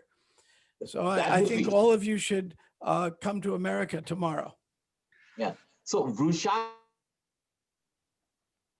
is a person who's, Vaishali would be working with us to make this entire proposal, Maharaj and Brahmatirtha. Vaishali, would you like to tell a little bit about this thing which we are planning to do about this fundraising and development within the non-ISKCON community, outside the Hindu community, which Brahmatirtha Prabhu just said about? Very briefly, because we are just in the process of discussing the same. So I run something called as the THE project, and we would love to work with the BRC in order to raise funds from non-ISKCON sources in India. And we are looking at it from various angles. As of now, it's a little premature to say that. Sumanth, would you like to add here? Yes. So Hindu American ORG, like Brahmatirtha Prabhu that he said, and Maharaj is saying the huge Hindu community in America. That's the kind of audience who will be, if we curate a very nice presentation for BRC, showing how we are not only preserving the Gaudiya Vaishnavism in particular, that's our core interest. Yes. But Hinduism in general, that will be a game changer. Yes. Oh, one thing I should mention, just in passing, that the H Hindu American Foundation, I think it's called. One second. they're a little controversial. For example, I think it was the Hindu American Foundation that Brahmatirtha referred to that that gave an endowment to the University of California at Irvine, which is a very respected university. And because that was the Dharma Foundation. That wasn't Hindu. That's not related to them. No. Okay, sorry, I retract that. Okay. Yeah, no, they're not the controversial. Okay, I take it back. Yeah, I understand. By the way, I have to run. I have to go to another program, but I want to thank you all very much. And I really believe in what you're doing. And I would like, through the BI, Brahmatirtha, myself, do everything we can to help promote what you're doing. And we can meet again. We can certainly meet again. That's fine. I mean, I jokingly said, come to America, but what I meant in practical terms, come here anytime by Zoom. Yes. It's just when we're done. Yes, Maharaj. COVID is bad, so make sure you wipe off your screen when we're done. Yes. We are doing that all the time. Yeah, so it doesn't spread through the. Anyway. We certainly love working with all of you. It's a privilege. Yes. But definitely we need another meeting to think through, and maybe, go ahead. We might need to have definitely a meeting with Brahmatirtha Prabhu about Absolutely. how these entire things have been told, and on a smaller group. And then again, maybe because there were a lot of takeaways from this meeting, especially the encouragement with Maharaj put and the faith which he has put in us is incredible. Like, Maharaj, you have literally given us vitamins around inside to be more. Yes, it's not easy in ISKCON to get that for this particular project, but you have really encouraged us well. And you and Brahmatirtha Prabhu has really come and out that yes, really, we are willing to support and do good work. I don't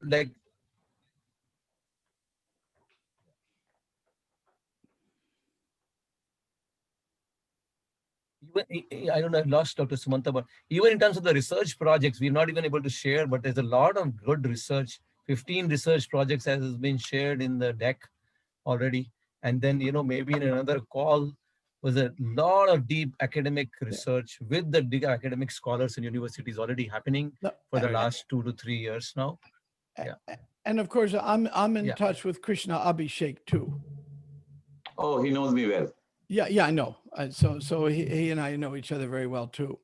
So he may even move to Gainesville. He's thinking about it. So we'll see. So I suggest perhaps I'm going to, with your permission, maybe I'm going to exit now, and then Brahmatirtha, why don't you arrange with Sumanth and Balaram perhaps another meeting when you could speak to them? And okay, Yeah, we'll do it. I also have to go soon too. But thank you very much, and I hope Krishna will give us the blessing of being able to help you in some way. Thank you so much for your. Thank you, Maharaj. So much we are fortunate to have you in this call with us today. Extremely grateful. Hare Krishna. Hare Krishna. So Balram Lila Prabhu will fix up a time with Brahmatirtha Prabhu at a date. This needs to be done ASAP. And before we do that, I think Vaishali, you and me, we should have our presentation deck ready. Maybe with this in the revised presentation deck, which is more suited for this American audience, which Brahmatirtha Prabhu is saying. And that will be a good starting point. We need about 2 to 3 weeks to make this proper presentation ready with Vaishali. Correct, Vaishali? You're mute. I'm not mute. He's not on mute. Audio is not there. Can you hear me now? Yes. I can't hear you, Vishal. Oh, sorry. Yeah, we can hear you now. Yeah. Yes, we would need about Go 3 weeks, to make a proper presentation ready. 3 weeks should be the time required. Yes. Brahmatirtha Prabhu, we will do a little more homework too, but now which you have said that a presentation and development which can be done and how this BI, IBS and BRC will be working together in one tandem with the common objective, we would definitely need one brainstorming session with you. Yeah, absolutely. And I wish I was due to go to India. I had my ticket to go on Monday. to the Govardhan retreat, but obviously I canceled that some months back. Yes. I'm a big fan of Satchidananda Swami and Borijan, and Borijan's one of my oldest friends. So I really wanted to go there, but Krishna had a different plan. And it was a good plan because we were all so frenetically traveling every place. Now that COVID has come, I never have heard more classes or given more classes in my life. And I'm just sitting in one spot. This is Prabhupada preferred lazy intelligent. He said that's the best kind of intelligence. So now and being a lazy person, this is very suitable for me. This is working out quite well because so much more communication. I mean, frankly speaking, even 2 years ago, Zoom didn't exist. Oh.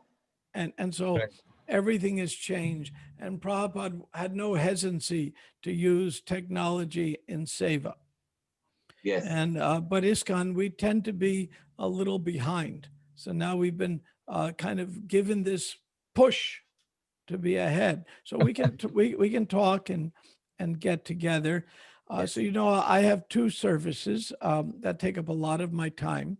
One is the Bhaktivedanta Institute, and the other is I'm co-director of ISKCON Resolve, conflict resolution. So okay, with I do complex. I try to resolve complex disputes for the GBC. One of them I'm working on, you're all familiar with. I wish I wasn't working on it, but Vaishnavi Diksha Guru, co-mediating between the Bureau and the GBC. Wish me luck and pray for me. And then a few others interesting ones. And then I also still have a consulting practice in my own professional field. Wow. So and also IVS. Does IVS also feature in this work? IVS? Yeah, that's me. We don't do much anymore. We did set up an institute at the Graduate Theological Union in Berkeley, which was in your presentation. Prabhupada wanted that badly. Yeah, we set it up, and I even went to India in '96 for the Calcutta conference of Sri Damodar Maharaj.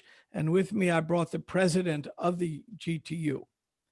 And we gave him a tour of India, met with very important people, and we were teaching. Everything was going well until he got fired for drinking too much. It turns out he was a functional alcoholic. But that project, not with me, but by others, Garuda and Krishna Abhishek and a little help from Radhanath Swami, has been revived. So that's happening now. There was just a 20 some odd year lapse. So I revived the IVS to do that project. So we exist just as a publishing arm. We use the IVS as the corporation to put all of Sariputa's books back in print before we incorporated the Bhaktivedanta Institute, reincorporated it. So Krishna Abhishek will slowly take over the IVS. He's in touch with me. We are good friends. Yeah, and he he's a very good man, and yes, he's of course very tight with Garuda, and of course Garuda and I are old friends for a long time. So we're just a whole family working together. Yes. Any other questions for me? So should we, Balram Lila Prabhu, in 3 weeks' time, after we have this done with this internal meeting, and there is a lot of documents that has been shared in this forum, the BIA studies, Indo-American, VSAT membership form, which will become with BI House Gainesville. So we should fix up in a 3 weeks' time after our internal meeting, Balram.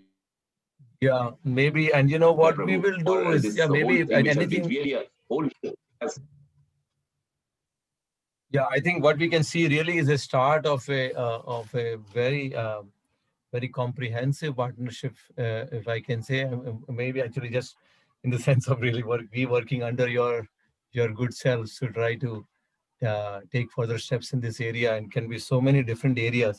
We will definitely compile some thoughts also based on today's meeting, and maybe if possible maybe share with you over email, so there could be some discussion even over email.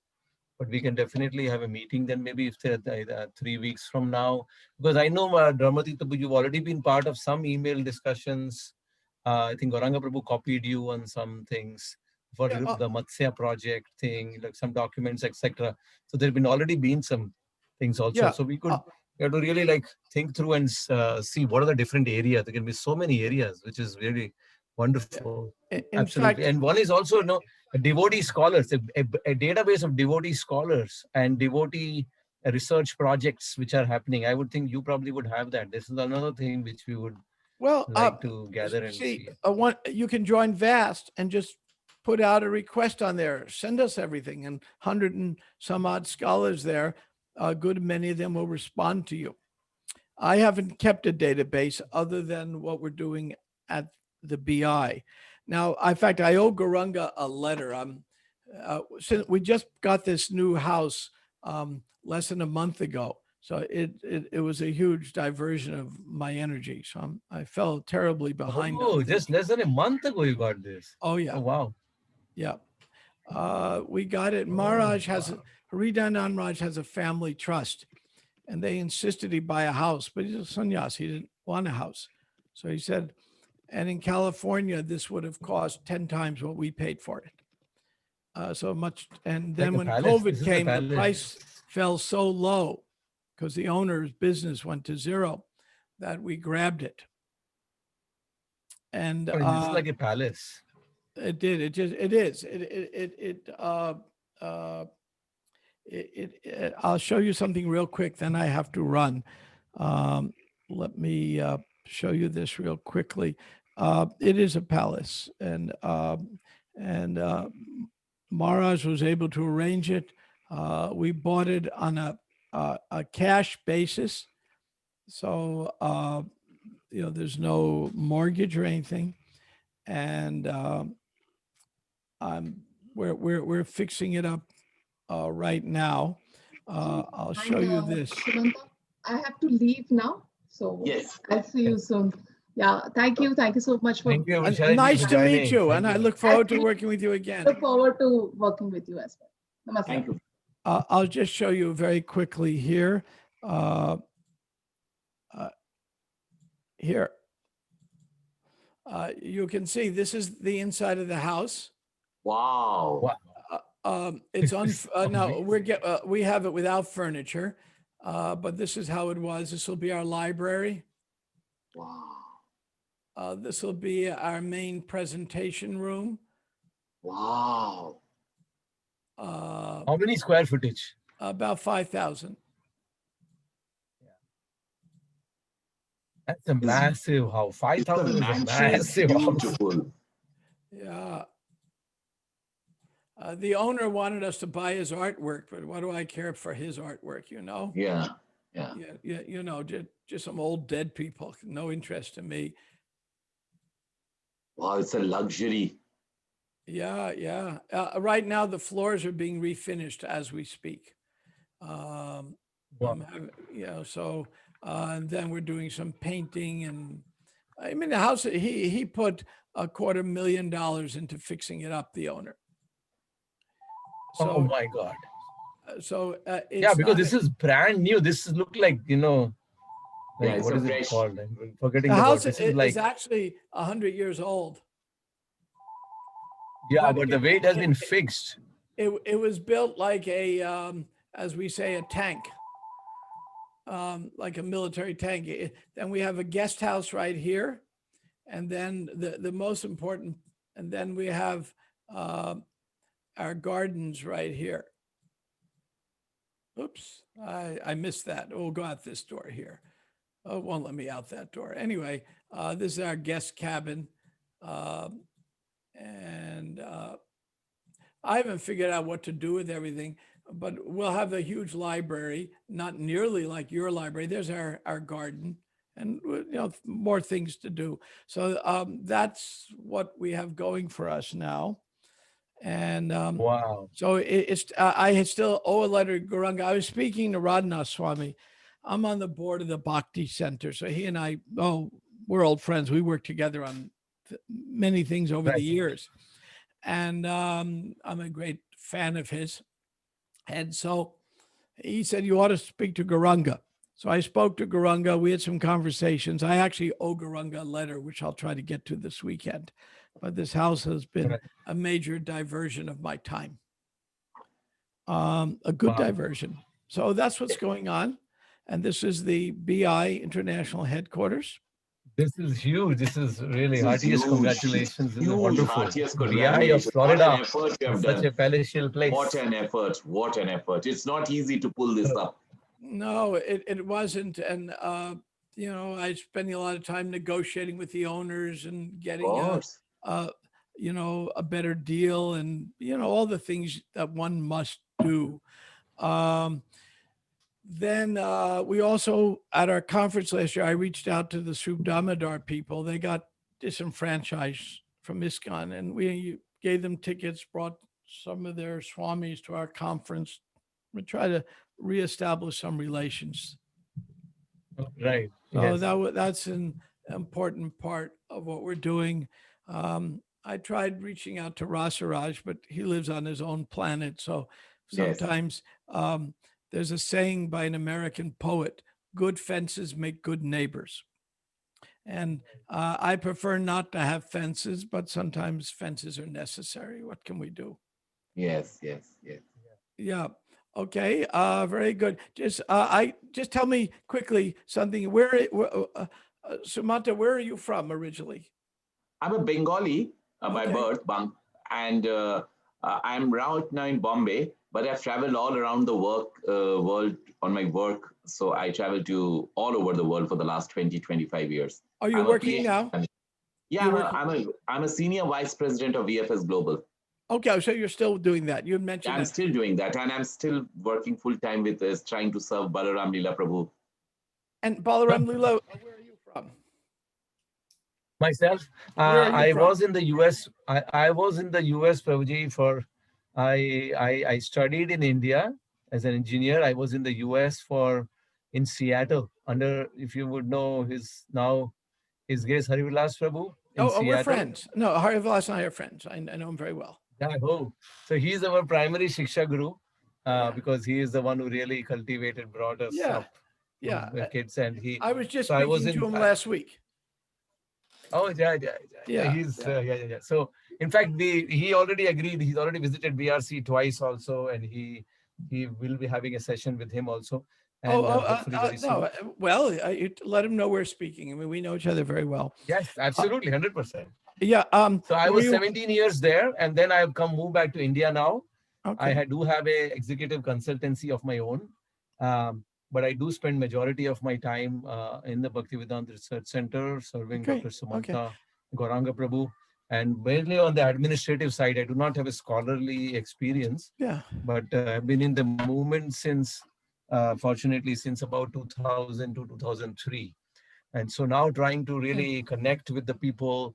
And see, this is where I think as we end this session, I mean, the whole idea is also how do we really connect with the ISKCON community as well as the community outside with this entire message to create awareness, and then obviously also to be able to generate funds which would be required, and also from the grants. So this will be one of the major areas where we will become, and we are your disciples. And as Yogeshwar Prabhu said, you have to become a disciple of Brahmatirtha Prabhu. So we're taking initiation from you and for this purpose. We're all a team working together. That's how I see it. What part of India are you from? I'm from Mumbai. Okay. I'm a North Indian originally, Rajasthani, Marwadi, but born and brought up in Bombay. Oh, okay. I used to live in India before I was a devotee. Okay. I lived in India. Oh. And I lived in the most progressive, modern, least political state in all of India. I was a high school teacher there before I was a devotee. Where? Where were you? Bihar. Bihar. Because I studied in Bihar. Where? Patna.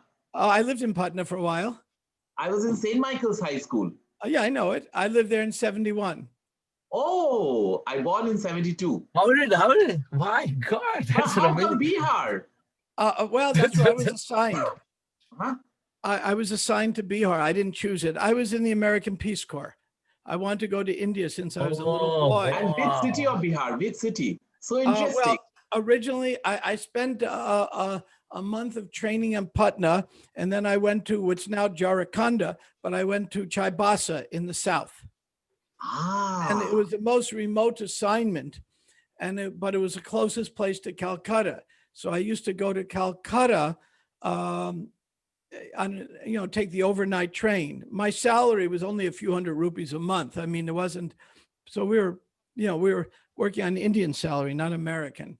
And right. And then I ran into the devotees in Calcutta, but I wanted to go to India wow. since I was a little boy. Yeah, and then I met Prabhupada when I was there, and I spent 3 days conversing with Prabhupada. So that's everything. You've seen maybe. You're probably the only one I'm interacting you, but I'm excited to hear this because yours is the first story I've heard, other than His Holiness Radhanath Swami Maharaj himself, as a Western devotee who actually got introduced in India. I mean, I'm sure there may be more, but I don't think there are many. Radhanath Swami and I were in India at the same time, and we just missed each other reading his book in Kurukshetra because I had gone there, and we just missed each other by maybe a week. And we were both there searching, and we both met Prabhupada. So we have a similar story. I mean, he's, obviously a sadhu for many lifetimes. I can't. Like a good self. So I don't claim that. That my conversation with Prabhupada, you might have seen it. It was published in a book. No. Is it possible to get that reference of the book? No, I'm not. You've seen it? Perfect Questions, Perfect Answers? Yes, I've seen that. Oh, yeah. Yeah. That was my conversation with Prabhupada. Oh. Yeah. The entire book. Yeah. Oh. That was my conversation. Wow, few days back, I was with a very senior devotee, and he was saying that book is the best book, Brahma, perfect question, perfect answer. Well, I like it. So, see, at the first Mayapur festival, there was only one guest. Me. Wow. There were no guests because they had just bought the land and there was no time to do anything. And Prabhupada said, I want it. So they built a Bhajan Kutir for him. Achyutananda built it. And then they put up some tents for men and women. And that was it. And devotees invited me to come do Bangladesh refugee food relief. I said, well, that sounds like something interesting. I was just in Calcutta. I ran into devotees. They said, you want to come? I said, sure. And I was the only guest. And 70 people were so anxious to preach that Prabhupada kept me sitting with him all day. Because imagine 70 people preaching at you. Woo. So only one guest. That time was COVID time. Like now, no use. Yeah. Oh my God. Yeah. Oh my God. What a story is that? Yeah. What a story. Yeah. So I was, as we say, lucky. But I wanted to go to India since I was a little boy. So, and Krishna arranged I go to Bihar. It's a place where you cannot become too attached to India. No. Ask me. I studied till high school there, till Patna, St. Michael's. So I mean, yeah, I know. It's the one place. See, I was attached to going to India since I was a little boy, maybe last life. I don't know. Not Bihar. And so Krishna sent me to a place where I couldn't become attached. It is true. I'll tell you, because I had a passport of Bihar, I studied in Pune later to do my management. They were scared, you're a Bihari? You may be a difficult person. So they were not willing to tell me to give a house on rent for my studies. I said, I'm a Bengali, not a Bihari, don't worry. So that saved me to get a house in Pune. Otherwise, Biharis were scoundrels. No, I know. Even now, the word Bihari is not really as it. Well, I mean, the chief minister's wife became chief minister, and she couldn't even read or write. I mean, it's crazy. Yes. It's a very Yeah. And I was assigned to work for the Bihari government. Oh my God! I was employed of the Bihari government. I mean, it was, it was quite very interesting to know the common connection we have. Yes. My passport still says place of birth Patna. Yeah, well, yeah, you will have that mark on you the rest of your life. Yes.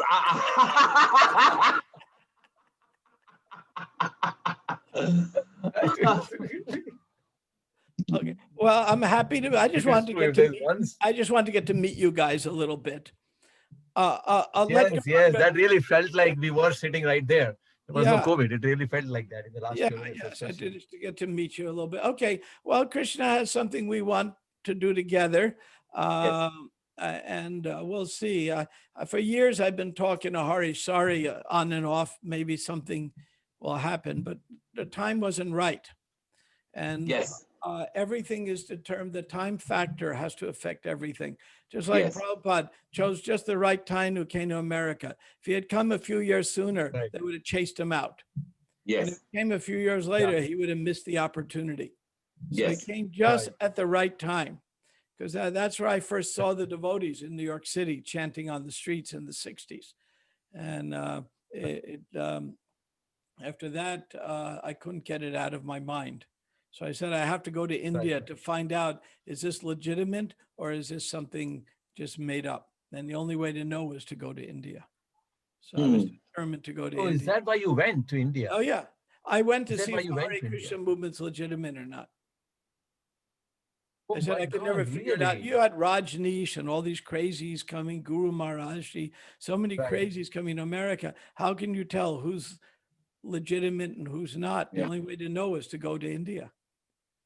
I wanted to go to India anyway, but that made it very pressing. I had to go. So I asked the Peace Corps. I applied very hard to get in at that time. But when they accepted me, and then they ask you where you want to go, and you say India, they say, oh yes, because nobody wanted India. It's a very hard. Oh my God, what a story. What a determination. You're like His Holiness Adhanath Swami. He was determined to go to India. Yeah, then when I got to India, the people I was replacing did my training in New Delhi. Now we had a very nice place in Delhi, the Vishva Yuva Kendra in Chanakapuri. So, first class. So we get there, do our Hindi training and everything. And then the people describe what their living conditions were like. And I said, my God, if I ever have to live like that, I'm out of here. I'm going home. It's too austere. So then when I got to my assignment, it was nothing like they said. It was much worse. Oh my God. But when you're 22, who cares? I said, okay, so what? I was very good to be without any comforts. It was good for me. Then Bihar is good. Wow. Yeah. There were no comforts. Water was, 1 hour a day, I'd have some water, and electricity was occasionally. Occasionally. I've grown up in a lantern. In India, we used to go lantern. Lantern and that. I didn't have windows. Yeah. Then the war broke out with Pakistan, and people accused me of being a spy for the Americans. I wasn't, but some of the students protested. They marched to my house to hang me. 500 students from a college, the Birla College. So I stood on the roof and I made a big sign, I hate Nixon too. So I became their hero. All kinds of good adventures. My God. And where was this in Bihar? Which city? Yeah, in Chaibasa. Chaibasa is near Jamshedpur. It's now a separate state. They split it off. They had enough of Bihar. Yeah, they asked me when I had to rent a house how much I had to deal with. Well, I know. We know it. One day I'll go back there to the town I stayed in, but I have to run now. I'm actually late, I realize. Thank But you. Thank you. Thank you very good to much, Prabhuji, see again. you.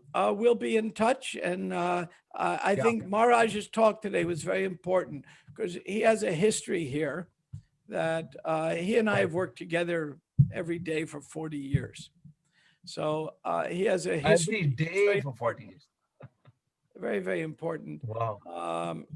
And we'll see. And anything you want, we can talk, and we can talk confidentially on anything that has to be confidential, whatever you like. Yes, absolutely. Okay. Absolutely. Thank you very Absolutely. much. Nice Thank to meet you. all. Hare Krishna. Thank you very much. Hare Krishna. Hare Krishna.